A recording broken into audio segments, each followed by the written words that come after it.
తల్లిదండ్రులు కావాలనుకునే మీ కలని నిజం చేసుకోండి. ఆర్థిక స్థితికి అనుకూల పద్ధతిలో మామ్ ఐవీఎఫ్ తో. నమస్తే, నేను Kavitha. Welcome to I dream news.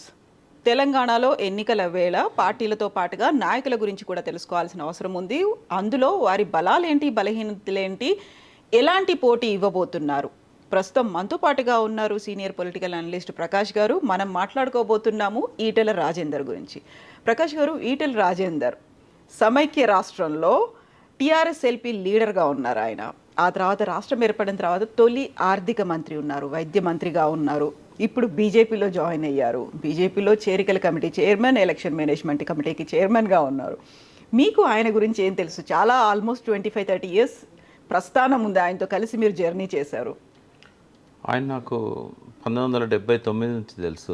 Almost 40 years. Rajender 16 సంవత్సరాలు 17 సంవత్సరాల వయసు ఉన్నప్పుడు దిల్షుక్ నగర్ హాస్టల్లో అతను intermediate first year second year చదువుతున్న రోజుల నుంచి తెలుసు. వాళ్ళ అన్నయ్య సమ్మన్న అంటాం మేము. అతను ఇక్కడ టీచర్గా రిటైర్ అయ్యారు.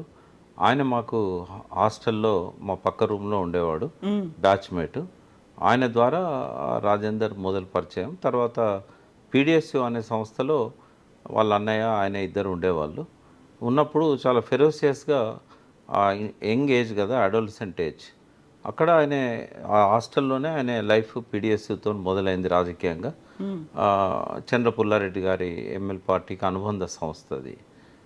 నేను అప్పటికి ఈ రెండు ట్విన్ సిటీస్కి డెమోక్రటిక్ స్టూడెంట్స్ ఆర్గనైజేషన్కు నేను సెక్రటరీగా ఉన్నాను. నేను క్యాంపస్లో ఎంఏ చదువుతుండేది. ఆ టైంలో ఒక చిన్న క్లాష్ వచ్చింది అక్కడ. మా వాడు వాల్ రైటింగ్ చేస్తుంటే హాస్టల్ పక్కన రాజేందర్ అతన్ని కొట్టాడు. కొడితే మళ్ళీ మా వాళ్ళు పోయి రాజేందర్ని కొట్టారు. అది ముదిరి రెండు ఆర్గనైజేషన్ల మధ్యలో వైరుధ్యంగా తయారై సిటీ కాలేజీలో వాళ్ళకు మాకు బాగా ఘర్షణ జరిగింది. ఇటువైపు నేను నాయకుడిని, అటువైపు పీడిఎస్యూలో ఈ భరత్ కుమార్ ఇప్పుడు జనరల్ సెక్రటరీ టీఆర్ఎస్, ఇట్లా వీళ్ళు ఉండేవాళ్ళు. సో అప్పటి నుంచి కూడా రాజేందర్ వల్ల ఒక 2-3 నెలలు 4 నెలల దాకా రెండు ఆర్గనైజేషన్స్ కూడా మనశ్శాంతి లేకుండా పోయింది. ఒకరినొకరు కొట్టుకోవడం, ఒకరి నుంచి ఒకరు కాపాడుకోవడం ఆత్మరక్షణ కోసం. అట్లా అక్కడి నుంచి రాజేందర్ లైఫ్ స్టార్ట్ అయింది. తర్వాత ఆయన ఎడ్యుకేషన్ అయిపోయిన తర్వాత ఆయన ఉద్యమకారునిగానే ఆ ఉద్యమ సంస్థలో ఒక నాయకుని డాటర్ని పెళ్లి చేసుకున్నాడు. వాళ్ళ ఫ్యామిలీ నల్గొండ జిల్లా అయినా కూడా ఈ విప్లవ పార్టీతోనే అనుబంధంగా ఉండేది. ఆ అమ్మాయి కూడా యాక్టివిస్టే, జమున. సో వాళ్ళిద్దరు కూడా పెళ్లి చేసుకున్నారు. సరే, అటువైపు వాళ్ళకి ఇష్టం ఉన్నా లేకున్నా ఇతను ముదిరాజ్ కమ్యూనిటీ, బీసీ, పెద్దగా ఆస్తులు లేవు. అటువైపు వాళ్ళు రెడ్డీస్, వాళ్ళకు కొంత ఆస్తులు అవి ఉన్నాయి, రాజకీయమైన బ్యాక్గ్రౌండ్ ఉంది. ఈయనకు రాజకీయమైన బ్యాక్గ్రౌండ్ కూడా ఏమీ లేదు. సో జనరల్గా రెడ్డీస్ పిల్లల్ని ఇచ్చేటప్పుడు వెనక ముందు చూస్తారు, వీళ్ళకి ఏముంది, వీళ్ళు అమ్మాయిని మంచిగా చూసుకుంటారా లేదా. బట్ ఆ రోజుల్లో రాజేందర్కి ఏమీ లేదు, ఆస్తులు లేవు. ఒక విద్యార్థిగా ఆయన జీవితం మొదలైంది కాబట్టి ఆయన వాళ్ళ కుటుంబంలో కూడా ఎవరికి పెద్దగా ఆస్తులు లేవు. సో అట్లా స్టార్ట్ అయింది. బట్ చిన్నప్పటి నుంచి కూడా ప్రజల సమస్యలు, ప్రజలు ఆయనకు మొదటి నుంచి ఆ లైఫ్ అనేది అలవాటైంది. సమాజంలో మార్పు కోసం విప్లవ సంస్థలో ఆయన పనిచేశాడు. బట్ ఎప్పుడైతే పెళ్ళి అయ్యి తర్వాత ఆయన ఎడ్యుకేషన్ అయిపోయిందో ఇంకా ఆర్థిక సమస్యలు వేధిస్తాయి. ఆమెకు కూడా తల్లిదండ్రులు ఏం పెట్టలేదు. సో ఆయన హన్మకొండకు వచ్చి ఒక చిన్న పోల్ట్రీ ఫామ్, అంతకంటే ముందు ఒక చిన్న స్కూలు తీసుకొని నడపడం మొదలుపెట్టాడు. ఆ తర్వాత పక్కనే ఉన్న ఒక పోల్ట్రీ ఫామ్ను లీజ్ తీసుకున్నాడు. ఆయనకు పోల్ట్రీలో కొంత అనుభవం వచ్చిన తర్వాత ఇది బాగా నడుస్తుంది అని చెప్పి అనిపించి గజ్వెల్ ప్రాంతానికి వచ్చి ఆయన ఇక్కడ పోల్ట్రీస్ లీజ్ తీసుకొని మొదలుపెట్టి తర్వాత రాష్ట్రంలోనే అత్యంత ఎక్కువ పోల్ట్రీ బిజినెస్లో ఈ కోళ్ళను కలిగి ఉన్న వ్యక్తిగా, గుడ్లను ఎగుమతి చేసే వ్యక్తిగా టాప్లో వెళ్ళిపోయాడు. ఆయన టాప్ 4-5 ఆయన ఉన్నాడు. మన రంజిత్ రెడ్డి ఎంపీ గారు కూడా, వాళ్ళంతా అసోసియేషన్లో చాలా దగ్గర మిత్రులు. అట్లా ఆయన ఒక్కొక్క అడుగు నేను చూస్తూ వచ్చాను. పార్టీలోకి కూడా నేను ఇంట్రడ్యూస్ చేశాను ఆయన్ని. మొట్టమొదటిసారి ఈటెల రాజేందర్ అనే ఒక వ్యక్తి ఉన్నాడని కేసీఆర్కి చెప్పింది నేను. 2002 ఎండింగ్ ఆ 2003 బిగినింగ్లో, అంటే ఎలక్షన్స్ కంటే సరిగ్గా ఒక 1 ఇయర్ లేదా 16 నెలల ముందు. అయితే ఆయన వాళ్ళ అన్నయ్య ద్వారా ఫస్ట్ నన్ను అప్రోచ్ అయ్యాడు. పార్టీలోకి నేను రావాలనుకుంటున్నాను. ప్రకాష్ గారు అయితే సీఎం గారికి దగ్గర ఉన్నారు, అంటే అప్పుడు మా పార్టీ అధ్యక్షుని దగ్గర ఉన్నాను అని వన్ ఆఫ్ ది ఫౌండర్స్గా అని చెప్పి ఆయన నన్ను అప్రోచ్ అయ్యాడు. అయినప్పుడు నేను అడిగాను, నువ్వు అప్పుడే రావాలి కదా, ఉద్యమం మొదలైనప్పుడు నువ్వు ఉద్యమకారునివి, తెలంగాణ కోసం ఉద్యమం మొదలైనప్పుడు రాకుండా ఇప్పుడు ఇంత లేటుగా ఎందుకు వస్తున్నావు అని అడిగా. అంటే ఆయన చెప్పిండు, నాకు నేను ఎమ్మెల్యే కావాలనుకుంటున్నాను, స్టార్టింగ్లో రావడం వల్ల నా దగ్గర ఉన్న ఏమన్నా కొద్ది డబ్బు ఉంటే అది కార్యక్రమాలకు పెట్టి మొత్తం ఖర్చు చేసుకొని ఎలక్షన్ల నాటికి నేను బికారిగా మిగిలాలి. బట్ నేను ఒక విజన్తో పోతున్నాను, నేను ఎమ్మెల్యే కావాలనుకుంటున్నాను, తెలంగాణ రావాలనుకుంటున్నాను. కాబట్టి నేను కొంత డబ్బు పోగేయడానికి నాకు కొంత టైం అవసరమైంది. ఇప్పుడైతే నేను కంఫర్టబుల్గా ఉన్నాను. ఇప్పుడు నేను ఎమ్మెల్యే పదవి కోసం నేను ఎంతైనా నా కాన్స్టిట్యున్సీ కోసం ఖర్చు చేయగలుగుతాను. Now I mean comfortable position అన్నాడు. అంటే జనరల్గా నేను గత ఇంటర్వ్యూస్లలో కూడా చెప్పాను, బీసీలలో చాలామందికి ఈ డబ్బు అనేది ఒక పెద్ద సమస్య అవుతుంది. ఆయన ఎంత తెలంగాణ రావాలని కోరికున్నా, ఉద్యమ చరిత్ర ఉన్నా కూడా ఆయన వెయిట్ చేశాడు. ఆడు కావాల్సిన డబ్బు సంపాదించుకోవడానికి 2.5 సంవత్సరాలు టైం తీసుకొని ఆయన వచ్చాడు. సరే, ఆయన అనుకున్నట్టుగా అప్పుడు డీలిమిటేషన్ రాలేదు. గజ్వెల్ కాన్స్టిట్యున్సీ ఆయనకు కావాలనుకున్నాడు. అప్పుడు అది ఎస్సీ రిజర్వ్డ్ ఉండే, విజయరామారావు గారు అక్కడ ఎమ్మెల్యేగా ఉండేవారు. సో అప్పుడు మళ్ళీ తర్వాత కూడా డీలిమిటేషన్ రాలేదు. రాకపోయేసరికి సందిగ్ధంలో పడ్డాడు. అప్పుడు నేను ఆయనకు సజెస్ట్ చేశాను, నువ్వు కమలాపూర్ ఎందుకు వెళ్ళిపోకూడదు అంటే, నేను ఎప్పుడో చిన్నప్పుడు ప్రైమరీ స్కూల్ చదివి అక్కడ నుంచి మా వాళ్ళం అందరం వెళ్ళొచ్చాము, మా బ్రదర్స్ అంతా ఇప్పుడు అక్కడ ఎవ్వరు లేరో, పాత ఇల్లు ఉంది, నన్ను ఎవరు గుర్తుపడతారు అక్కడ అంటే, నిన్ను చూసి ఎవరు వేస్తారా, కేసీఆర్ గారిని చూసి కదా వేసేది, తెలంగాణ ఉద్యమాన్ని చూసి కదా వేసేది అంటే, అక్కడ చాలా గొప్ప వ్యక్తి అంటే టీడీపీలో ఒక ప్రముఖ నాయకుడు అక్కడ ఉన్నాడు, దామోదర్ రెడ్డి గారు. సో ఆయన తట్టుకోవడం కష్టం అన్నాడు. అంటే పోటీ చేస్తున్నది నువ్వు అనుకోకు, కేసీఆర్ అనుకో, నువ్వు అది కాదనకని చెప్పాను. సో ఆయన పోయి సీఎం గారిని అడిగి కేసీఆర్ గారితో టికెట్ తెచ్చుకున్నాడు. అంతకుముందు అక్కడ 2-3 పోటీ పడ్డారు. అక్కడ వాళ్ళందరినీ కాదని చెప్పి కేసీఆర్ గారు ఆయనకు టికెట్ ఇచ్చారు. అక్కడ నుంచి ఆయన కెరీర్ మలుపు తిరిగింది. దామోదర్ రెడ్డిని ఎప్పుడైతే ఆయన ఓడించాడో చాలా పెద్ద పేరు వచ్చింది రాజేందర్కి. ఎందుకంటే టీడీపీలో ఓటమి లేని నాయకునిగా ఆయనకు చాలా పేరు ఉండేది. అటువంటి వాడు మట్టిగరిచాడు. అక్కడి నుంచి ఆయన హరీష్ రావు లాంటి వాళ్ళను, కేసీఆర్ లాంటి వాళ్ళని ఆదర్శంగా తీసుకొని తను గెలిచిన స్థానాన్ని మళ్ళీ కాపాడుకోవాలనే ఉద్దేశంతో చాలా కష్టపడ్డాడు. ఆయన ప్రతి ఊర్లో సంబంధాలు, ప్రతి ఊర్లో ప్రతి వ్యక్తితో, ఎందుకంటే ఆయన ప్రజల నుంచి వచ్చిన వ్యక్తి కాబట్టి, ప్రజా ఉద్యమాల నుంచి వచ్చిన వ్యక్తి కాబట్టి ఆ అనుభవం ఆయనకు బాగా ఉపయోగపడింది. ఆయన మామూలు గ్రాస్ రూట్లోకి వెళ్ళిపోయి ప్రజల్లో మంచి పేరు తెచ్చుకున్నాడు. సరే, దానికి తగ్గట్టుగానే బై ఎలక్షన్స్ వచ్చినప్పుడు ఫ్లోర్ లీడర్గా ఉన్న విజయరామారావు గారు కడియం శ్రీయర్ గారి చేతిలో ఓడిపోయారు ఇక్కడ మన స్టేషన్ కనుపూర్. అందువల్ల ఆయనకు మళ్ళీ అక్కడ రాజేందర్కు ఆ పోస్ట్ ఖాళీ కావడం వల్ల ఆయనకు ఆ ఛాన్స్ వచ్చింది, ఏది ఫ్లోర్ లీడర్గా టీఆర్ఎస్కి. అప్పుడు నేను అక్కడ అసెంబ్లీలోనే ఎమ్మెల్యేలకు సహకరిస్తూ ఉండేవాడిని. ఆయన స్పీచ్ ఇవ్వాలనుకున్నప్పుడు నా దగ్గరకు వచ్చి కూర్చొని రాసుకునేవాడు, అట్లా నోట్స్ తీసుకునేవాడు. కానీ ఉద్యమంతో ఎదగడం ఒకటి, రెండవది అవసరానికి తగ్గట్టుగా తను మలుచుకోవడం అనేది ఆయన లోపల ఒక మంచి బలం. అది తర్వాత ప్రజలతో ఆయనకుండే వాళ్ళ పట్ల ఉండే ప్రేమ కావచ్చు, అఫెక్షన్ కావచ్చు. బై ఎలక్షన్లో మొన్న చూసాం మన హుజరాబాద్లో ఎంత పోటీ ఉన్నా కూడా ఆయన నెగ్గుకు రాగలిగాడు. అది మామూలు గెలుపు కూడా కాదు, 25,000 మెజార్టీతోని ఆయన గెలిచి మొత్తం రాష్ట్రాన్నే ఒక్కసారి ఆశ్చర్యపరిచాడు ఆయన. ఏదో ఎవరు వచ్చినా 2-3 వేలతో వస్తారనుకున్న పరిస్థితిని 24,000-25,000 దాకా తీసుకెళ్ళగలిగాడు. అది ప్రజలతో ఆయనకున్న అనుబంధం. రెండవది, ఒక మంత్రిగా కూడా is a successful minister. Finance శాఖను మోయడం అనేది చాలా కష్టమైన పని. అటువంటి సరే ముఖ్యమంత్రి గారే అన్నీ తానై నడిపినా కూడా ఆయన కనుసన్నల్లోనే అద్భుతంగా ఆ శాఖను ఆయన నిర్వహించాడు. ఒక బీసీ వ్యక్తి ఫైనాన్స్ మినిస్టర్గా సక్సెస్ కావడం అనేది ఆయనకు ఒక అది ప్లస్ పాయింట్గా వచ్చింది. అది తర్వాత ఎప్పుడైతే ఆయన నెక్స్ట్ ఎలక్షన్స్లో ఆయనకు మంత్రి పదవి నిరాకరించబడ్డది, 2018లో రాలేదు. సరే, రాకపోవడానికి ఆయన చాలా ఎక్స్పెక్ట్ చేశాడు. మేమందరం కూడా పోయి అన్నాం, ఈసారి నువ్వు ఏ మంత్రి శాఖ ఇచ్చినా కూడా బీసీ వెల్ఫేర్ పెట్టుకో నువ్వు, ఎందుకంటే బీసీలు నిన్ను బాగా అభిమానిస్తున్నారు, వాళ్ళ జీవితాల్లో వెలుగులు రావాలి. ముఖ్యమంత్రి గారు ఎంత చేసినా కూడా ఒక మంత్రిగా మీరు బీసీల ఆకాంక్షలను ఆయనకు చెప్పడం కానీ కొన్ని పథకాలను సజెస్ట్ చేయడం కానీ బాగుంటుంది అని అంటే ఆయన అవకాశం నాకు ఆయన ఇచ్చి ఏ శాఖ కావాలంటే కదా నేను చెప్పగలిగేది. బట్ సడన్ డిసప్పాయింట్మెంట్ ఏంటంటే ఆయన పేరే రాలేదు మంత్రి దానిలో. ఒక 6 నెలల పాటు అనుకుంటా, 6 నెలల్లో 9 నెలల్లో హరీష్ రావు గారిని ఈటల రాజేందర్ని ఇద్దరిని పక్కన పెట్టారు. అయితే అక్కడి నుండే ముఖ్యమంత్రి గారి మనసులో ఏదో సందేహం వీళ్ళిద్దరి మీద ఉన్నది అనేది అక్కడి నుంచే ప్రజలకు అనుమానాలు రావడం మొదలైనవి. ఈటల రాజేందర్కు హరీష్ రావుకు మంత్రి పదవిలో తీసుకోకపోవడం అనేది అది టీఆర్ఎస్కు బాగా నష్టం చేసింది. 6 నెలల తర్వాత జరిగిన పార్లమెంట్ ఎలక్షన్స్లో 4 ప్రధానమైన సీట్లను టీఆర్ఎస్ కోల్పోవడానికి ఇది ఒక కాంట్రిబ్యూటరీ ఫ్యాక్టర్ అనేది తెలంగాణ అంతటా కూడా చర్చ జరిగింది. నేను కూడా నమ్ముతున్నా వాళ్ళిద్దరిని క్యాబినెట్లోకి తీసుకొని ఉండుంటే ప్రజల్లో ఆ ఫ్రస్ట్రేషన్ వచ్చేది. అది ఒక రకంగా టీఆర్ఎస్కు మైనస్ అయింది అప్పుడు.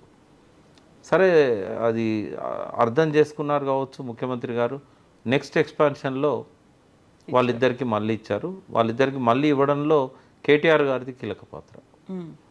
ఆయన పట్టుబట్టాడు ఇద్దరికి కూడా ఇవ్వాలనేది.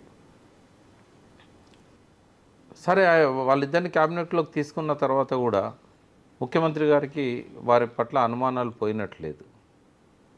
నాగార్జున సాగర్ బై ఎలక్షన్స్లో రిజల్ట్స్ పోలింగ్ అయిన రోజు రాత్రో, బహుశా రిజల్ట్స్ వచ్చిన రోజు రాత్రో ఈటల రాజేందర్కు అక్కడ నుంచి స్టార్ట్ అయింది ఆయన ఫాల్. కేసీఆర్ గారు ఆయన మీద ఎంక్వైరీకి ఆర్డర్ చేయడము, ఈ భూముల లావాదేవీలకు సంబంధించి అంటే అక్కడ దాకా ఆగి అప్పుడే ఇది జరిగింది అంటే తీసుకున్నారు అని అనుకున్నప్పుడు చాలా రోజుల నుంచి ముఖ్యమంత్రి గారు వెయిట్ చేస్తున్నారు అనేది ఒకటి స్పష్టంగా కనబడ్డది. అయితే ఇక్కడ సరే ఆ తర్వాత కథ అంతా మనకు తెలిసిందే. ఈటల రాజేందర్ ప్రయాణం ఎట్లా బీజేపీలో పోయిండు, ఏమైంది అనేది. ఒక అభద్రతా భావానికి లోనయ్యారు ఈటల రాజేందర్. ఒకవేళ ఆయన లోపల అభద్రతా భావం లేకపోయి ఉంటే, సీఎం గారి పట్ల ఫ్రస్ట్రేషన్ లేకపోయి ఉంటే, ఆ రాత్రి జరిగిన ప్రెస్ మీట్లో ఆయన మాట్లాడిన మాటలు అట్లా ఉండేవి కాదు. నా మీద ఆరోపణలు వచ్చినప్పుడు నేను ఒక మంత్రిగా ఉన్నాను, నేను నా మంత్రి పదవికి రాజీనామా చేస్తున్నాను, బట్ నేను టీఆర్ఎస్లోనే కొనసాగుతాను, నా మీద ఆరోపణలు పోయేదాకా నేను పక్కకు ఉంటాను, ఒక మంత్రిగా ఉండకూడదు. కాబట్టి నిజమేందో అబద్ధమేదో ముఖ్యమంత్రి గారు తేల్చిన తర్వాతనే, అబద్ధం నేను చెప్పేదే నిజమైతే అది రుజువు కాకపోతే ఏ శిక్షకైనా నేను బద్దుని, నేను చెప్పేది అబద్ధమైతే. ఒకవేళ కనుక ముఖ్యమంత్రి గారు విచారణ చేసినప్పుడు నా మీద దోషిగా ఉంటే నేను రాజకీయాల నుంచి తప్పుకుంటాను, బట్ నేను పార్టీతోనే ఉంటాను, కేసీఆర్ గారితోనే ఉంటానని ఒక స్టేట్మెంట్ ఇచ్చి ఉంటే ఆయన చరిత్ర వేరే తిరిగి ఉండేది. ఆయన అట్లా ఇవ్వకుండా కొన్ని ఆరోపణలు చేయడం కానీ ఇట్లాంటివన్నీ కూడా గ్యాప్ పెంచుతాయి. రాజకీయాల్లో ఓపిక చాలా అవసరం. ఆ ఓపికను ఆయన ప్రదర్శించలేకపోయారు. సో ఇవన్నీ బలహీనతలుగానే చూడాలి మనం. ఎందుకంటే అంత ఒక రాజకీయమైన భవిష్యత్తునిచ్చిన ముఖ్యమంత్రి, ఆయనని ఏ విషయంలో కూడా తక్కువ చేయకుండా అక్కడ దాకా నడిపించగలిగాడు. ఆయన మీద ఏవో ఇంటర్నల్గా అనుమానాలు ఉన్నాయనే విషయం రాజేందర్ కూడా తెలుసు. తెలిసినప్పుడు అనుమానాలను పోగొట్టుకునే దిశగా ప్రయత్నించాలి తప్ప అనుమానాలను నిజం చేసే దిశగా ఆయన ప్రవర్తించకూడదు. సరే, ఇక ఒక వ్యక్తిని బయటికి పంపాలనుకున్నప్పుడు అన్ని ఆధారాలను సమకూర్చుకున్న తర్వాతనే బయటికి పంపిస్తారు ఏ రాజకీయ పార్టీ అయినా. ముఖ్యమంత్రి గారు కూడా అదే చేశారు.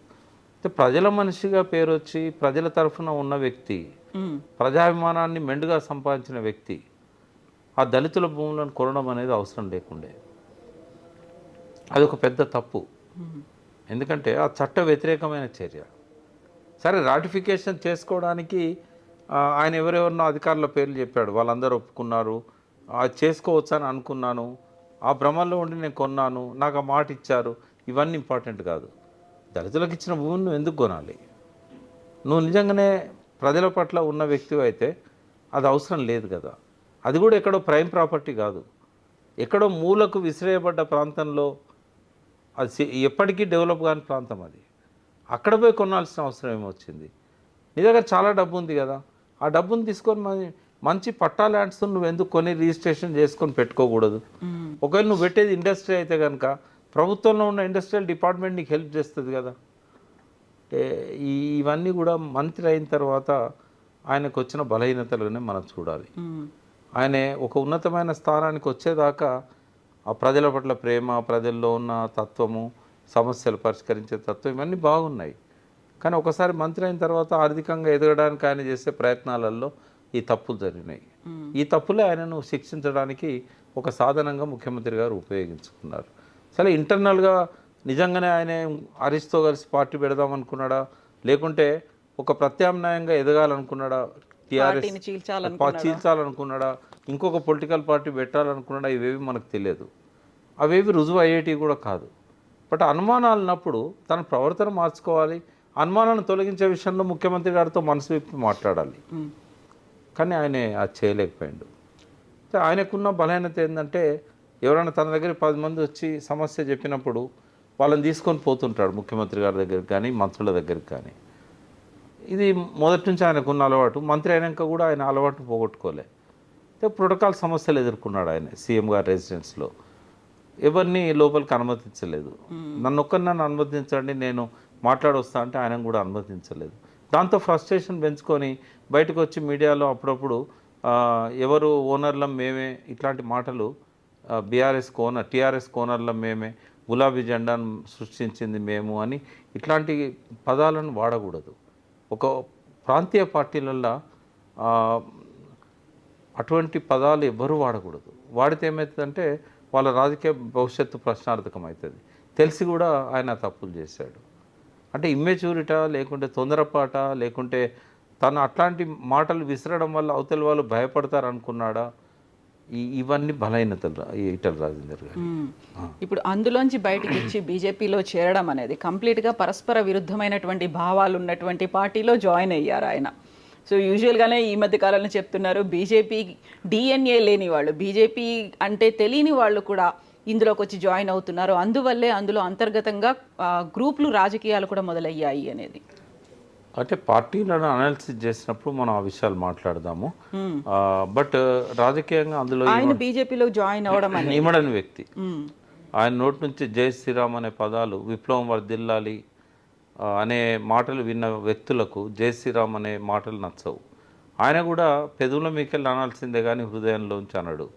తన రాజకీయ మనుగడ కోసం ఎక్కడ అరెస్ట్ చేసి ఇంకా కేసులు పెడతాడో, కనీసం ఒక జాతీయ పార్టీలో, కేంద్రంలో అధికారంలో ఉన్న పార్టీలో ఉంటే కనుక నాకు కొద్దిగా సడలింపు జరుగుతుంది, లేదా పై వాళ్ళు మాట్లాడుకుంటారు, నా పట్ల కొంత ముఖ్యమంత్రి గారికి వ్యతిరేకత తగ్గుతుంది, కేసులు పెట్టడం తగ్గుతుంది అని ఇట్లాంటి ఆలోచనలో నుంచి వచ్చిన రాజకీయ ప్రయాణం అది. కాంగ్రెస్ కూడా ఆల్టర్నేటివ్ ఉండే, రేవంత్ రెడ్డి కూడా ఆయన అడిగాడు. బట్ ఆయన మొగ్గు చూపలేదు. ఎందుకంటే తనకి ఇంకొక అధికార పార్టీ అండ కావాలనుకున్నాడు. అందుకే పూర్తిగా నచ్చని పార్టీలోకి ఆయన వెళ్ళిపోవాల్సి వచ్చింది.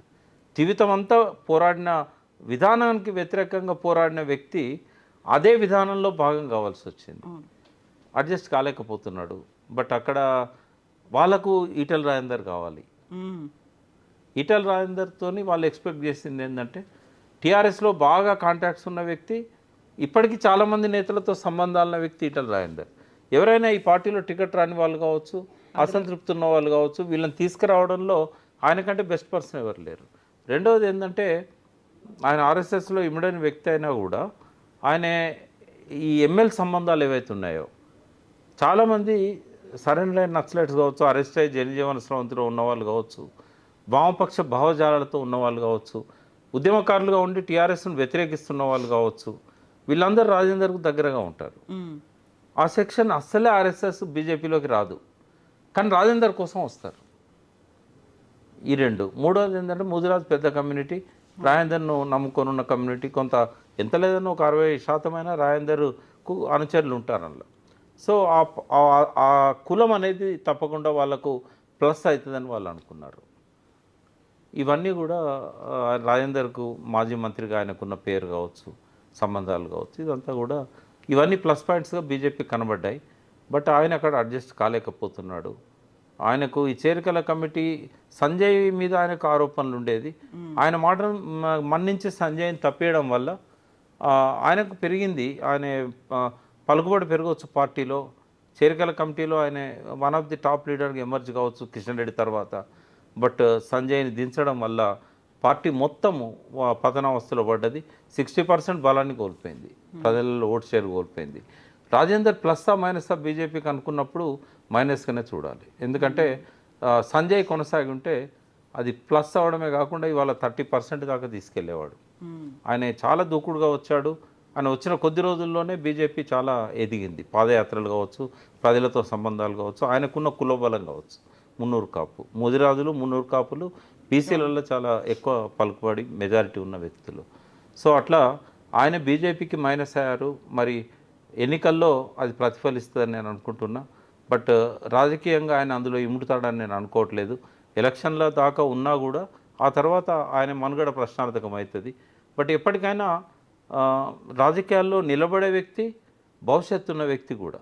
ఈసారి ఎదురు దెబ్బలు తలగవచ్చు, కానీ ఈటెల రాజేందర్ అనేవాడు ఎప్పుడు తెలంగాణ భవిష్యత్ రాజకీయాలలో ఒక ముఖ్యమైన పాత్ర వహిస్తాడు. ఆయన బలహీనతలను అధిగమించాలి.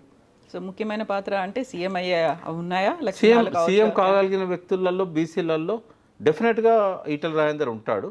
బట్ సుదూర భవిష్యత్తు అది. ఇంకొక 2-3 టర్మ్లు అవుతుండొచ్చు. ఇప్పట్లో సాధ్యం కాకపోవచ్చు.